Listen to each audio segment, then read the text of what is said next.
فَبِأَيِّ آلَاءِ رَبِّكُمَا تُكَذِّبَانِ۔ شکر کسے کہتے ہیں؟ شکر اصل میں ایک جذبہ ہے کہ جو کسی کے ساتھ اگر کسی نے خیر کیا ہو، بھلائی کی ہو، احسان کیا ہو، کسی تکلیف سے اس کو بچایا ہو، چھٹکارا دلایا ہو، تو ایک جذبہ پیدا ہوتا ہے انسان کے قلب کی گہرائی سے۔ اب اسے ہم جذبہ تشکر کہیں گے، جذبہ امتنان کہیں گے۔ یہ قلب کی گہرائی سے ابھرتا ہے اور پھر زبان پر بھی آتا ہے۔ آپ کا شکریہ، میں آپ کا شکریہ ادا کرتا ہوں۔ یہ شکر جو ہے در حقیقت یہ فطرت کی صحت کی علامت ہے۔ اگر فطرت صحیح ہے تو شکر لازماً ہوگا، اور اگر شکر نہیں ہے تو معلوم ہوا کہ فطرت مسخ ہو چکی ہے۔ آپ کے ساتھ کسی نے بھلائی کی اور آپ کے اندر یہ جذبہ بھی پیدا نہیں ہوا۔ یہ تو حیوانات تک کے اندر ہے۔ آپ کسی پیاسے جانور کے سامنے پانی رکھیے، کوئی بکری ہو، کوئی اور ہو، کوئی گائے ہو، پیاسا ہو، بندھا ہوا ہے، وہ تو ادھر ادھر دوڑ کر اپنی پیاس پوری نہیں کر سکتا۔ بالٹی میں پانی رکھ دیجیے، وہ پی کر پھر وہ آنکھیں اٹھا کر آپ کو دیکھے گا، وہ جانور تو اس کی آنکھوں کے اندر سے آپ کو جذبہ تشکر چھلکتا ہوا نظر آئے۔ اسی معنی میں عجیب بات یہ ہے، عین کہتے ہیں آنکھ کو، اور عین کہتے ہیں چشمے کو بھی۔ عرب کہتے تھے عین شکرا، وہ چشمہ جس میں سے پانی خود بخود ابل رہا ہو، نکل رہا ہو نیچے سے، زمین سے ابلتا ہو، عین شکرا۔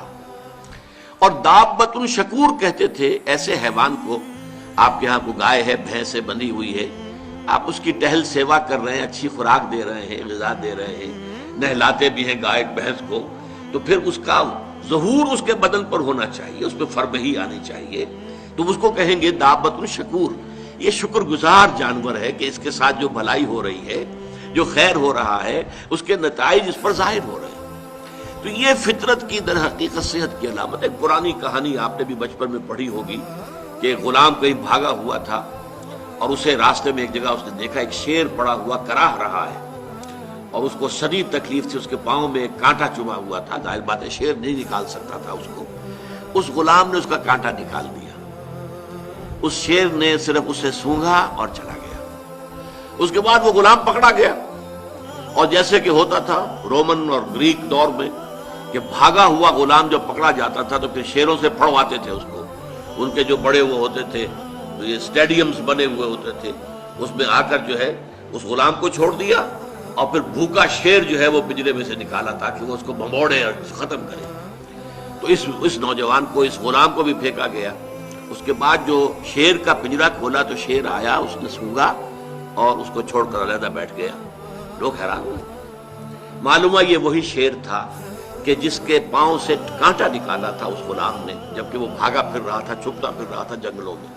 بہرحال یہ شے سمجھ لیجئے کہ شکر جو ہے در حقیقت یہ فطرت کی صحت کی علامت ہے۔ یہاں تک فرمایا حضور نے من لم یشکر الناس لا یشکر اللہ۔ یہ شکر ایسی شے ہے جو انسانوں کا شکر گزار نہیں ہے، وہ کبھی اللہ کا شکر گزار بھی نہیں ہو سکتا۔ فطرت مسخ ہو چکی ہے، کسی نے آپ کے ساتھ بھلائی کی اور آپ کے اندر سے وہ جذبہ تشکر ابھرا ہی نہیں، معلوم ہے فطرت کے سوتے خشک ہو چکے ہیں۔ وہ کنواں جس کے اندر لانے والے پانی کے سوتے خشک ہو چکے ہیں، پانی کہاں رہے گا اس میں؟ تو خالی کنواں ہے۔ تمہاری بھی فطرت جو ہے خالی ہو چکی ہے، اور تمہارے اندر وہ جو جذبہ تشکر موجود نہیں ہے، تو گویا کہ فطرت کے سوتے خشک ہو چکے ہیں۔